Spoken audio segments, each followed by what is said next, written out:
prioritize that as first pick of the draft. Yeah, very interesting, because now there's not going to be that trade of Graves for Lillia. Nidalee is banned out, and those are kind of the triumvirate of those super powerful speed clear style junglers. So if Suning does want to grab one of those for SofM, they can grab the Lillia right now and look to secure an advantage through that. Jhin was critical in both of these first two games for either team. Makes sense to be able to grab that. I would expect the Lillia to come through here unless SofM wants to go towards something like his Lee Sin that he is very well known for. But with two of those premier junglers banned out, I would be pretty surprised to not see the Lillia. Kindred, wow, no, okay. Kindred blind. Kindred blind. Lillia still open. Okay, so this feels like, I wonder if he's trying to deny it away from Kanavi a little. You know, Kanavi was one of the premier Kindred players in the world. This guy, throughout really all of S10, did play a ton of Kindred. You know, 14 games on the champion, 71% win rate for Kanavi. So perhaps SofM was feeling like this would have been a draft for Kanavi to take it. SofM is also good on the pick, but it works somewhat as a denial there. And going to be interested to see what they want to pair alongside it, because you do have that physical damage jungler. They may have wanted an AP mid laner, and that could be something that is kind of coming into play here as well. Yep. SofM, though, you know, in competitive play, this is actually his first Kindred, you know, this year. So it has been quite a long time, you know, since he would have played it in competitive play whatsoever. So a bit of a surprising pick. And, you know, going to the Kassadin could be really, really interesting. It is AP jungle, AP mid laner, so that is an angle for the Kassadin, but just having a little bit of laugh there, will be going towards the Galio. Yep. Now, I talked about how I don't really like Galio as that defensive ultimate option, so I still want them to grab engage for SwordArt, but I will say, if you are going to use it defensively, Kindred is a great pairing for it, because you can drop that Kindred ultimate, and then Galio can time his ultimate so that it is landing as the Kindred ult expires. You have that damage just kind of come down in and execute out those players that are stuck at that 10% HP mark. If they somehow don't die, the taunt is there to follow up, so that can be pretty powerful if your opponents stack into that Kindred ultimate in a close fight. Right, the name of the game with Kindred Ultimate is timing as it ends, because even with the heal from Lamb's Respite, most people are still going to be around a quarter of max HP. It's very easy to get killed off. The wombo combo potential is there. Also important to note, we will not be seeing the Jhin MF matchup again. Ezreal was picked up by JDG before the second round of the bans came through, wanted to make sure they got an AD carry that felt good in this situation. And now we're getting into another situation that hasn't occurred yet in either one of the previous drafts, where top laners are yet to be picked. In both previous games, JDG on red side was confident picking that Renekton first, just saying, all right, play whatever you want to against it. This time around, not the case. So the Renekton's banned away by Suning. They're saying, all right, play a different card. You have to now. And so the Jax will be banned in response from JDG. Engage support's also targeted as Leona and Nautilus are removed. I think it could be Volibear, actually, for Zoom. Because Jax is really good into both TF and Volibear. You can actually block the stun from both of them. You know, with the Counter-Strike, you can block the gold card. You can also block the Volibear Q. So that too. Feels like the angle here would make a lot of sense. And it's an intelligent ban. You know, it's a respectful ban over to Bin. There's a high chance that he was always going to go towards that fifth pick on the red side. They do like to do that for Bin. So being as Zoom is such a good Volibear, that makes a lot of sense, and I think Pantheon also makes a lot of sense. You know, I was going to talk about perhaps the Bard or the Pantheon as the answer, because when you're going to Ezreal, you're tipping your hand a little bit that, at least in this meta, you want to go towards a roam-heavy pick. You want to go towards a support that can say, all right, bud, you farm with Qs, I'm going to be going top lane, right? And this is that style of pick here with the Pantheon. It's a point-and-click ultimate. Again, for Suning, though, I am surprised that they themselves, you know, banned out the Leona, did not go towards something like a Rakan or the Leona or even a Nautilus for hard engage, because they're putting themselves into a similar spot as what they had in game number one, where yes, you can set up fights with that Bard ultimate, but there's no one to go in and have Galio ult in. There's no real point and click go button like they had with the Leona in that last game. So we'll have to see if they can actually find their way around a lot of these fights without that. because, yeah, they have the Kindred ult for the defensive utility and try to Galio out of that, but on the other side, there's a lot of poke. You can be throwing wild cards, you can be throwing the swirl seeds, you can have Ezreal poking you down. So there's a chance that JDG doesn't even commit to a fight, and the Kindred ult can have to be used defensively, where Galio Ultimate now does nothing. You know, it's only useful if they are stacked on top of it, looking to contest for kills coming out of it. One thing I do want to point out in contrast to the first game, though, I remember a long while ago, because you know how Zoe's been a very contentious champion ever since she came out. People have super strong opinions on it, and you know, on Twitter any day of the week that ends in a Y, you can go on there and see somebody saying Riot Games delete Zoe. It's a lot of days. Yeah, it's a lot of days. But anyway, I saw a thread, I believe it was LS that was talking about it, about how he actually thinks that Zoe was really good for competitive play, particularly because it stops teams that never want to fight from being able to never fight, because you can just fish for trouble bubbles forever, and eventually you're going to hit one, and you're going to make it too dangerous for anybody to deal with something, and now you've moved the game forward. Zoe stops a game from roadblocking. And TF doesn't have the same range that Zoe does. So what I'm wondering about this game, will they be able to roadblock enough to not worry about not having those big engage mechanisms? That's the question. It'll be interesting, right? You know, you can play heavily towards those side lanes. Yes, Galio can try to go out to a side lane and answer, but that's not Galio's primary function. He doesn't want to be side laning. He wants to be scrapping and making things happen and roaming. And he can use the ultimate to try to answer TF ults, but if TF is playing in a 1-3-1 here, and you are sitting out in a side lane, and you have, you know, GP answering the Volibear, and you have TF splitting in that other side lane, that's a position that JDG are going to find themselves very, very happy in. So we will have to see how it does all shake out.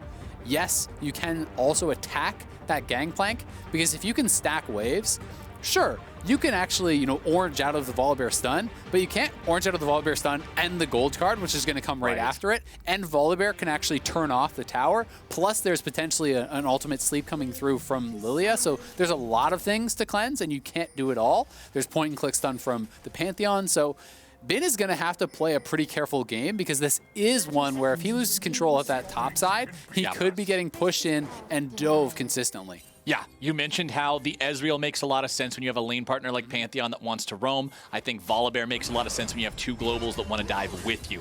That ward over the wall is going to be able to find two. It's some trouble for Yagao, who tries to get himself away, but Bin grabs the first blood, and Suning is immediately in hot pursuit. LvMao, see you later, bud. Double kill for the Gangplank. You said he might be in some trouble. How about 700 extra gold? For anybody out there who might have skipped math class, remember that it only takes 700 gold to turn a blue crystal into a Sheen. He gets Sheen at 1 minute and 15 seconds.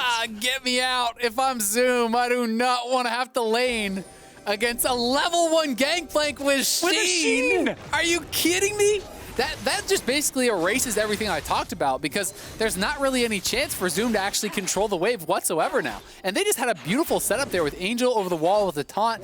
Bin started barrel level 1, not Q, to be able to barrel over the wall there. So at the very least for Zoom, he's not going to be getting Q'd from level 1. Thank God for him. But Bin could actually just look to push this in, you know, and set himself up to have a really nice level 2, and Zoom knows he doesn't get to play this lane in any sort of a normal way now. You know, Grasp plus the Sheen and Trial by Fire. Notice he never uses auto. Look at this damage. He's already lost 2/3 of his health because the Sheen proc comes off the barrel there. He now resets the Trial by Fire. Note how Bin is not autoing minions. He's intentionally not spending that Trial by Fire passive until he absolutely has to, so that if Zoom ever walks up, he gets the free true damage, the Grass proc, the Sheen proc, and pretty much just ends the lane. Engage in the bottom lane, 2v2 going all the way.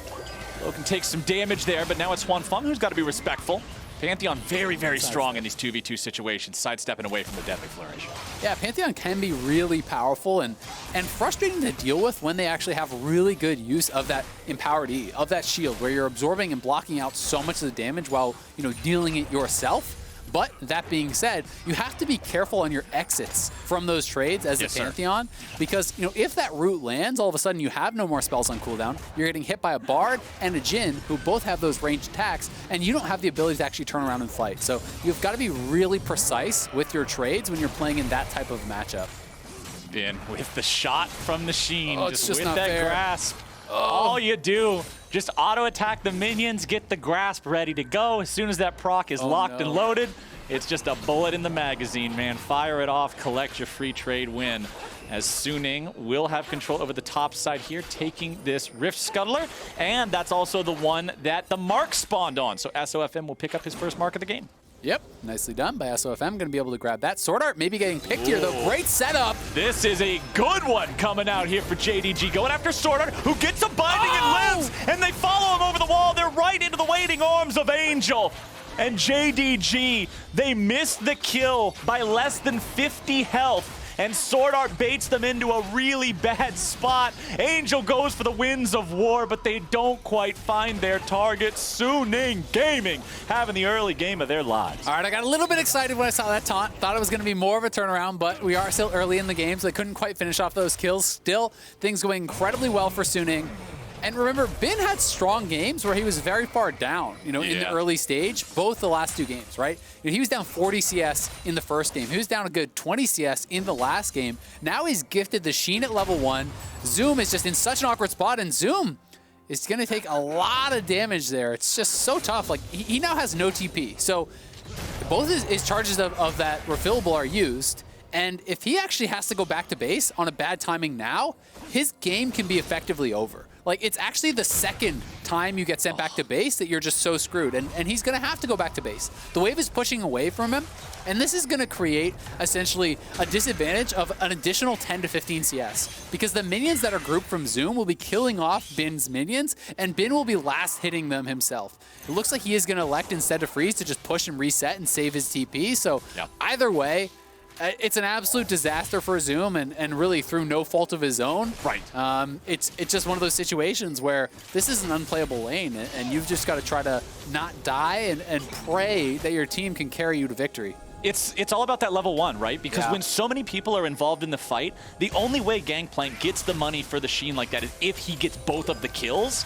And tragically for Zoom, that's just what he rolled. But now SwordArt will face check another brush. This time the follow-up is there. JDG punishing this bar. Yeah, really nicely done. They lay a trap again. It didn't work out that first time, but SwordArt is punished the second time.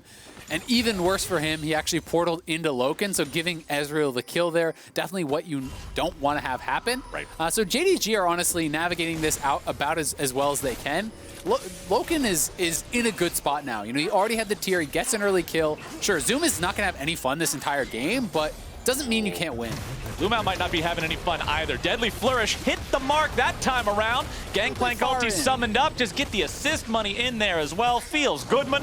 And it looks like Suning Gaming now have the chance to go after the earliest first Drake of this series by a mile. The other two, remember, taking around 10 minutes and 11 minutes respectively. This one taking it 6 minutes into the game. Yeah, and honestly, that was a silly invade from LvMao. He's trying to go for some deep vision, but you see the pink ward there. Your Ezreal's in base, your Lillia is topside, Yagao is not near you. Do you really think the opponents cannot respond in the time it takes you to clear out an entire pink ward? Of course they can, right? And that, I think, is just a little bit of a brazen play there from him. And rightfully does get punished. They lose the dragon, they lose a kill. So a bit of silly stuff there from LvMao, but thankfully for Zoom, at least on the top side, he's picked up some armor. He is stabilizing a little bit, but when you look at the inventories, it's pretty sad. Nice barrel change. No, that's what I was going to point out. He was able to get another Trinity Force component on his first back bin was. Compare that to cloth armor, plus the insane itemization of cloth armor. It's just not in the same ballpark. The amount of power on this Gangplank. I know, but it's just, oh my goodness, it's a very different world between these two players up there in the top side. Those Bin showed up with a Ferrari, and Zoom's like, I have 2 wheels from a bicycle. They're not attached to the bicycle right now, but I'm just waiting to get the rest of the bicycle.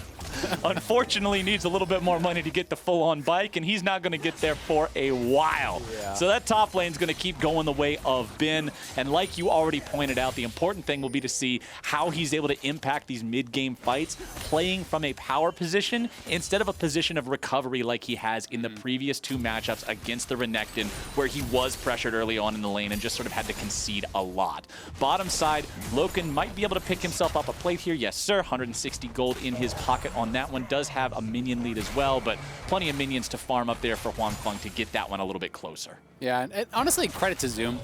You know, it's not as though this is like a Jace who got those 2 early kills and just straight up kills you. Like, Gangplank can harass you, but Zoom is taking the L's as he has to, but he's keeping healthy, right? He's not greeting it out, trying to stay around to pick up extra farm. He's accepting the fact that he's been put in a bad spot, and he's making the best of it. Yes, he's down 20 CS, but I would say that's actually pretty impressive that he's, you know, really been able to hold on fairly well here, given everything that has happened. So Zoom really, I think, showing his worth again as a top laner, and really one of the world's best, as he may be picked on here by SwordArt.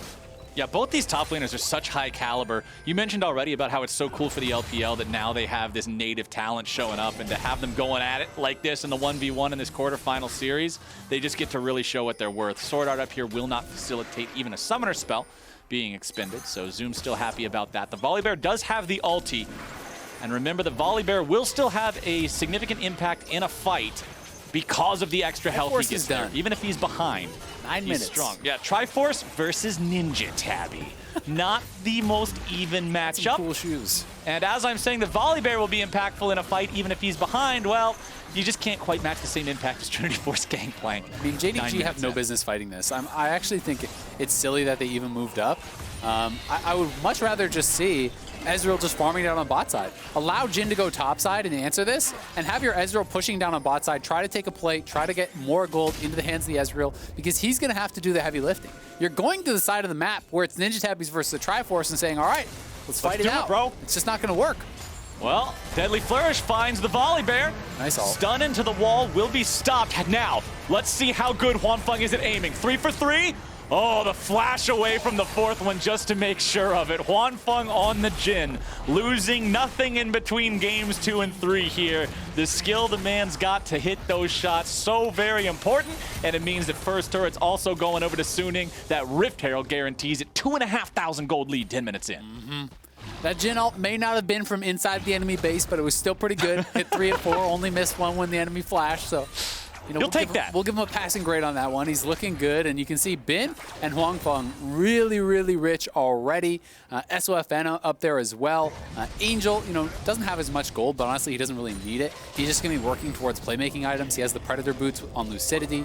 You know, is going to be able to have the additional cooldown reduction on the summoner spells there too, which I always think is very nice for champions that are heavily reliant on their playmaking in the form of flash, in the form of teleport.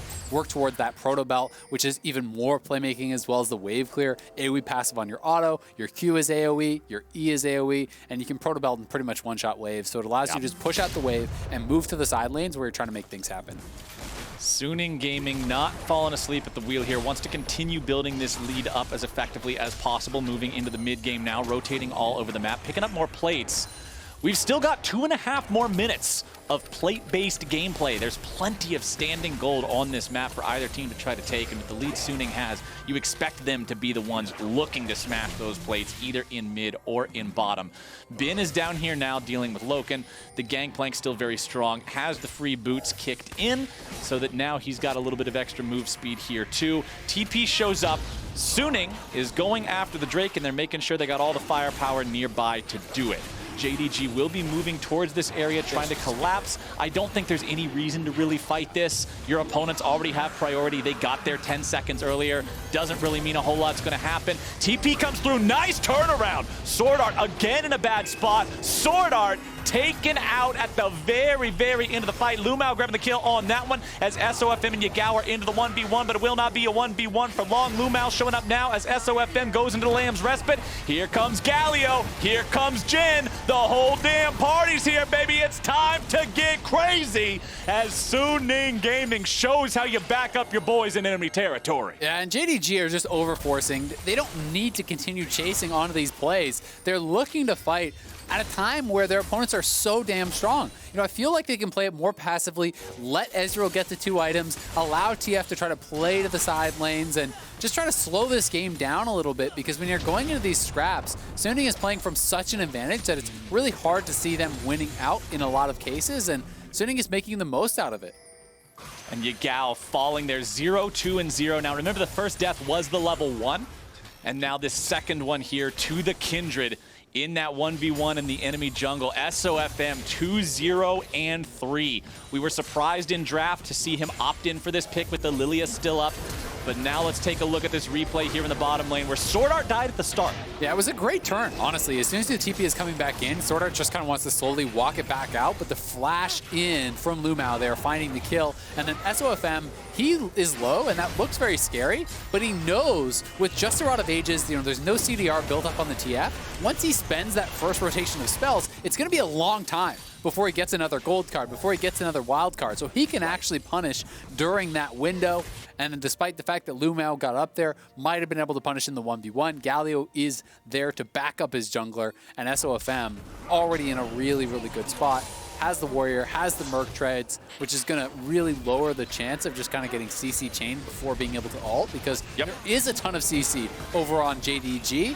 So I think you have to pay a respect to that and grab yourself up the tenacity. Otherwise, it's just such a high chance of looking silly and getting CC, dying before you can ult. And it's not even CC that you're allowed to outplay either. Both Twisted Fate and Pantheon are a point-and-click stun. So, thing with Volley. If they're, Volibear, of course, at least he has to run up to you. You can try to kite him away. But the other two have the ring. Yeah, point and run at them and hope they don't have any mobility. So, either way, really deadly stuff there with that CC. You do like to see the tenacity coming out. Lethality in SofM's inventory now. So really looking at this enemy composition, saying nobody's tanky except for Volibear, and he wants to make sure that when he hits those non-volley targets, they're going to take a lot. Yeah, this is really interesting. The build that I prefer and that I see a lot of when you don't need to go towards Black Cleaver is usually Stonerazor. I think it's really effective, especially kiting back and forth against some of these champions. But Lethality can be pretty powerful too. We'll have to see where he wants to go with it. Is this going to be a Ghost Blade or a Dust Blade, something really aggressive, or is he just going to go more for the vision control? Well, bottom side, Yagao's trying to deal with Bin. They're flashing emotes back and forth. Angel swooped around from the side, wanted to use the Predator there.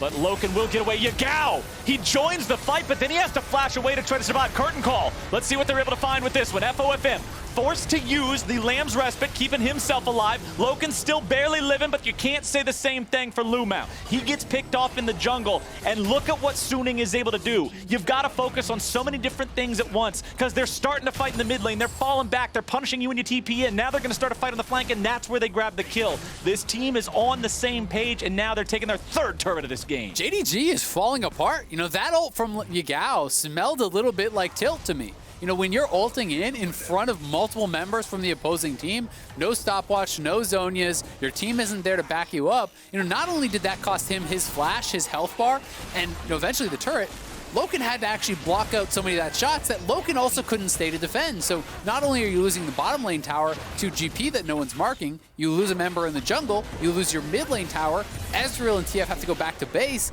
They are just losing full control off of some of these plays. I honestly was pretty impressed with the early minutes after that level 1 went so bad, how they had relatively found stability in this game, right? They got the kill for Loken, things are looking okay, but they're going for these plays that feel like they don't need to force them, and maybe they're not realizing that they were still kind of in this game, right? And now at this point, you forced a number of plays that were very low percentage. You lost them all because Suning executed well, and now it's 2 dragons to 0. You're down 5K, and the third dragon, Soul Point, is coming up here. Well, I will say this about Twisted Fate. I mean, the champion, you can jump into enemy lines if you have that stasis like you were talking about, right? If you've got the stopwatch, if you've got the hourglass. But when you think about it, Messiah and Misplay they share a lot of letters in common. You don't have to go too far to get from one of those words to the other, and you don't have to go too far in your inventory to get from one to the other either. So Yagao's Twisted Fate is at a point in time now where there's no more room for errors, really. Not in a 5,000 gold deficit at 17 minutes. Not in a game where your opponents are looking to put themselves at Soul Point and there's no way you can even contest. Now, the light shining in the darkness here for JDG is this is not an Ocean Soul game. So at least this is the first one in the series where that soul isn't going to have that massive impact on it. Yes, Cloud Soul still means that there's going to be low ultimate cooldowns on your opponents, and we've seen some effective use of those ultimates so far, but it's not an Ocean Soul, so that's at least something. It is something, but I also think that the 10% flat move speed is super underrated. You know, it's not as just like straight up, this just works no matter what. But look at the value that pros place on things like Swifty Boots, because they're so good at controlling their character and dodging out skill shots. The 10% move speed is just even more of that, right? You know, good luck actually catching Huanfeng and locking him down with Swifty Boots, with you know, all of the additional move speed too. Oh, one more arrow in his back to take Kanavi down. That will be his first death of this game, but SofM just makes it look free. Yeah, that was a big chunk of damage. That's the lethality plus the warrior coming through. Might be Emax second, you know, some Kindreds do W second, but the Emax obviously is that additional burst, the missing health damage coming through there, and that looked like a lot coming out of SofM, but now comes the engage. I don't think this is going to work. He got no damage, Zoom. SwordArt gets over the wall, using the magical journey. SwordArt's still in some trouble, but they're kiting away from it. Zoom continues the chase, needs a little bit more. He won't find it. SwordArt just gets out. This seems so desperate from the side of JDG. Yeah, they just look like they're done with this game, kind of. They want to go next, it feels like. And that's just an engage. You know, no one from his team is looking to follow up on that. Even if you kill off the support, you're trading your life as a top laner for that of a support, which really just isn't worthwhile. The ultimate, the flash, playmaking ability, you know, that you have as this Volibear to maybe find a way back into this game is no longer there. Just results in another kill going the way of Suning. They are up 8,000 gold now, and this is where mental strength has to come in huge for JDG. They have got to calm down. They have got to be able to shake off a game like this. You had a horrible level 1. You just got slammed in game 2. You're the favorites, and there is a chance that you start to get shaken by that. They need to regroup. They need to play out this game as best as they can and then go into game 4 with a fresh mindset, because this one is getting a bit messy for them. You know, I think that had that level 1 happened and they just didn't contest anything until 3rd Dragon, then fought, it might have been something where you could make something happen, but having contested every step of the way, it feels like now they're so far behind that I don't know how they can ever contest at Seoul. Well, if you want a summary of this game, the only place you have to look is that scoreboard. Look in the very top column there. The rest isn't even required. When the gold popped up, it was 4,000 gold, the 1v1 difference between Bin and Zoom. And look at the inventories. It's Trinity Force, Essence Reaver, most of Infinity Edge versus one of the best garage sales you ever saw in your gosh darn life. Balmy Cinder, Glacial Shroud, Chain Vest, Kindle Gem. None of these are a completed item. Every single one of these, he bought off the table in somebody's driveway, just putting together a collection of odd things. And it's not enough to survive in the middle of a team fight. It's not enough in a 9,000 gold deficit. And now the Baron is started up by Suning Gaming. They set it as a trap. SwordArt's coming through the wall on the magical journey. Zoom now finds himself on the flank. SofM, he's shut down Suning Gaming with an incredible mistake as Zoom now re-engages. They're still trying to find some more. Angel's in the middle of 5. He goes into the stasis, keeping himself alive as Bin's looking for the damage onto the mid laner, able to find it now. Huanfeng grabbing the kill onto Yagao, but now Huanfeng also dies. Suning Gaming, they just dialed up Uber Eats. They delivered free delivery over to JDG. Everybody's getting fed. That was a throw. What is happening, Flowers? They were so far ahead. This game felt almost guaranteed. They go for that play. SofM can't get the ultimate off. Now they get aced, and they might lose Baron here as well. We'll see if anyone from Suning can get out there fast enough, because this is a pretty tough Baron to take. It's still very early on, but they're TPing to it. I don't know if SofM can get here in time. He does have ultimate and smite. SwordArt can get him over there. He's trying to delay. It's going to be close. SofM is here.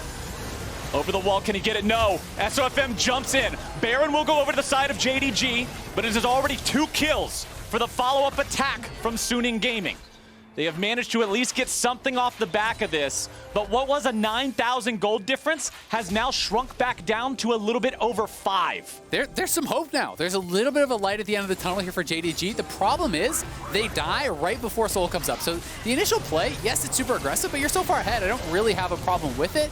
But SofM way late on that, and then not just kind of taking the L and backing it up, they actually commit more to it. You're ulting in as Angel onto the Bard. You're flashing in for a taunt after the Bard dies in a 3v4. and it felt like they were really overextending, trying to make something happen from that, and that is kind of like the bad end of when you go for these plays that are skill checks and you come up short, right? That is the argument essentially really on screen for why Damwon plays like Damwon, right? Well, they will just slowly try to cut you out of the game, not give you opportunities like that. They wouldn't go for a risky play like that. They wouldn't try to make that sort of play happen. And sometimes it can turn back and bite you. But Suning, they do grab the soul. At the end of the day, it looked bad, but they're still over 5,000 goal ahead. They still have a 23-minute soul. They're still monstrously ahead in this game. Right, and the current state of the Red Bull Baron play is plus 500 gold for JDG. Remember that Baron at a baseline gives 1,500 gold because it's 300 per player. So despite the fact that that Baron did go over to JDG and it feels like they did find that light at the end of the tunnel you just mentioned, it's still Suning's game to lose. It is still complete control over the map for Suning Gaming. You can see it demonstrated in the state of the Baron, the fact that the gold lead has just drastically shrunk from that 1,500 because there's no way to get out onto the map and take control of things. JDG is still without a single turret this entire game. The MasterCard Gold Graph showing us exactly the state of what I'm talking about right here. Here's the little oopsie post 20 minutes. Yes, you can see the thing shrink a little bit. It's not quite as red as it was, but if I asked you how many colors are on that graph, the answer is still one, and it's still red. So Suning Gaming still in a great spot here. That Baron will be live for another 45 seconds. I expect we'll see them wait that out before they do anything much. I think the one thing you're maybe holding on to as JDG now is, all right, Loken, this is you. You can 1v9 this game. Ezreal's on 3 items. Maybe he can make something happen. It's going to be incredibly difficult, of course, but they do at least have one strong member to play around. All right, Jhin opens up the ulti here. Kanavi able to walk out of that one. Sidestep. Yep. Good mechanics there, making sure he stays out of the way of it, being cognizant of where he's at. Twisted Fate ulti sees where Suning is, but I don't really think there's a chance to go in and do anything with that one. Still, no stopwatch, no hourglass on the Twisted Fate. If he goes in, he's got to have a way out or some sort of a contingency plan. Does have rapid fire cannon. Always important when Twisted Fate gets this item because it guarantees extra playmaking potential with the long-range stuns. Flash stun into Huanfeng. Forces out the cleanse, but when you have to spend your own flash to get it, it's not really that worth. Yeah, I'm not sure if they thought it was maybe on cooldown. You know, Mikhail's got used earlier on Kanavi's ultimate, so maybe they misunderstood exactly what had gotten used, because I think that's why the TF ult got popped. I believe it was asleep on SofM, but maybe there was some sort of miscommunication about, oh, Mikhail's got used versus Cleanse got used or something.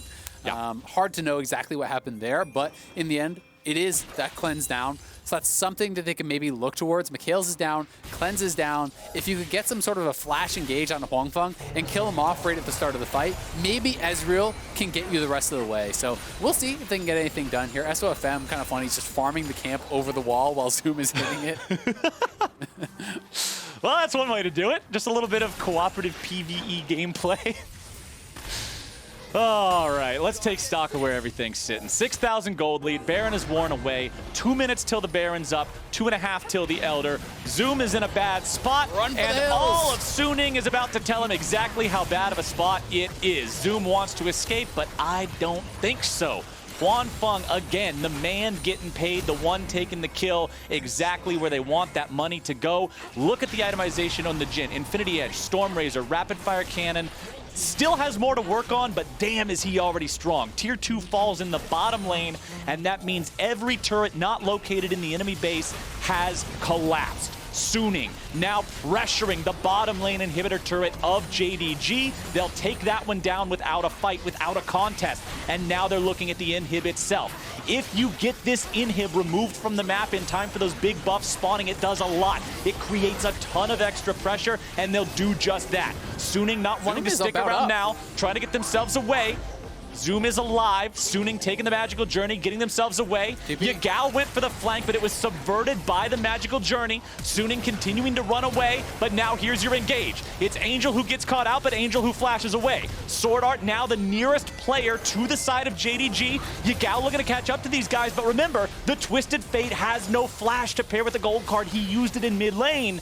So despite JDG's best efforts, Suning was able to find the right track out to stay alive. Yeah, nice disengage there from Suning.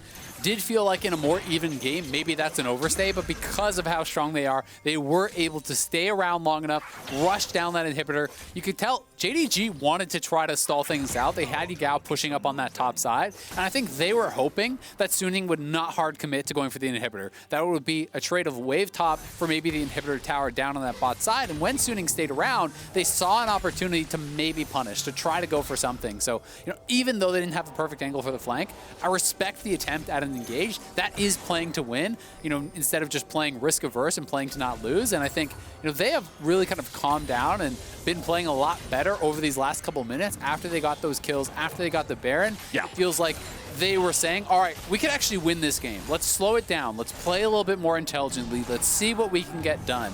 But it's still going to be a very difficult road for them. The Elder is almost up here. They are massively behind in gold. Yes, Ezreal is strong, but he's going to need some help. It's got to be a great engage for him to be able to get a kill right off the bat and maybe snowball through the fight. Well, it's hard for him to get that help because the champion graph, or the chart that showed up just a second ago that was showing total damage to champions throughout the game, both Zoom and Yagao have less damage to champions dealt this game than either team's support.